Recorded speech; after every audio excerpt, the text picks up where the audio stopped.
इन्हें मैं बना दें, 1 मिनट लगेगा बस।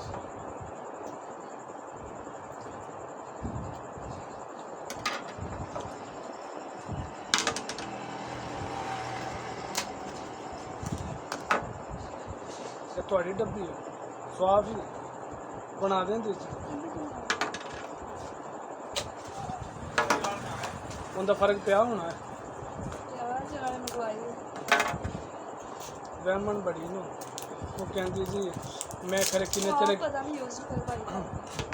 मैं खरे किन्नी दुनिया में तेरे को लवाती है तो मैं पीछे रह गई जिन्होंने मैं लैके आनी अगे निकल जानी।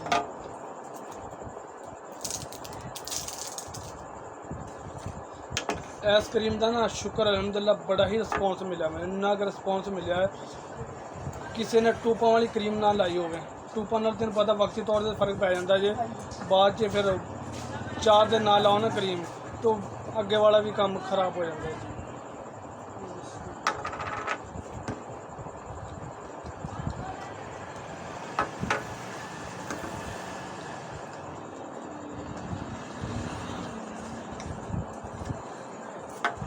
तो तू तो वो सीरम पाया से ना अपनी क्रीम खाली से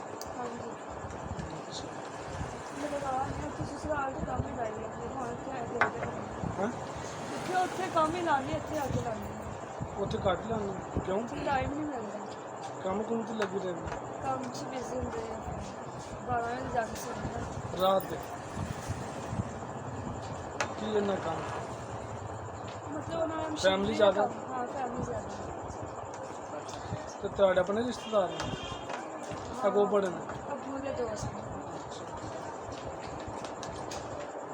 ਗੁਆਵੇ ਦੀ ਜਿਹੜੀਆਂ ਕੁੜੀਆਂ ਨੇ ਨਾ ਕੋਈ ਵੀ ਇਹਨਾਂ ਨੇ ਇਸ ਤਰ੍ਹਾਂ ਦਾ ਘਰ ਹੋਵੇ ਇੱਕ ਅੱਧਾ ਮਤਲਬ ਤੇ ਕੰਮ ਕੁਮ ਨਾ ਕਰਨਾ ਪਏ ਬਾਹਰ ਦਾ, ਇੰਨੇ ਨਾਜ਼ੁਕ ਕੁੜੀਆਂ ਨੇ। ਹਾਂ ਸਹੀ ਗੱਲ ਹੈ।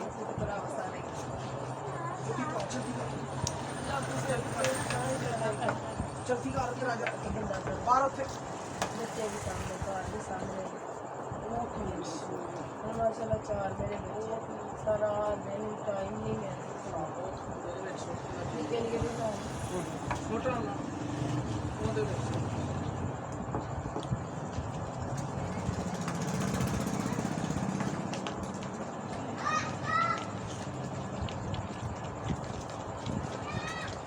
ਹੁਣ ਆਈਸਕ੍ਰੀਮ ਦਾ ਨਾ ਹਿਸਾਬ ਹੋਇਆ ਪਿਆ ਜੀ, ਜਿਹੜੇ ਲੈ ਗਏ ਸੀ ਨਾ ਪਹਿਲੇ ਇੱਕ ਹੁਣ ਡਬਲ ਬਣਵਾਉਂਦੇ ਨੇ, ਮਸਨ ਮਹੀਨੇ 2 ਮਹੀਨੇ ਤੋਂ ਇਕੱਠੀ ਬਣਵਾ ਲੈਂਦੇ ਕਿਉਂਕਿ ਇਤਬਾਰ ਹੋ ਜਾਂਦੇ ਨੇ ਗਾਹਕ ਨੂੰ। ਬਸ ਕਈਆਂ ਨੂੰ ਹੁੰਦਾ ਵੀ ਸਾਨੂੰ ਇਹ ਕਿ ਅਸੀਂ ਉਹਨੇ ਕੋ ਬਾਲ ਕੇ ਤਾਂ ਫੇਰ ਆ ਜਾਣਾ।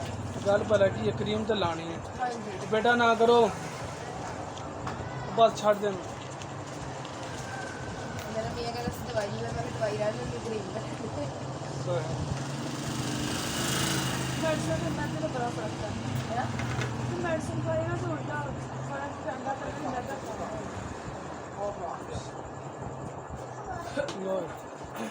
ਹੁਣ ਕਹਾਂਗੇ 100 ਰੁਪਏ 100 ਰੁਪਏ ਤੁਸੀਂ ਕਹਿਣਾ ਨਹੀਂ।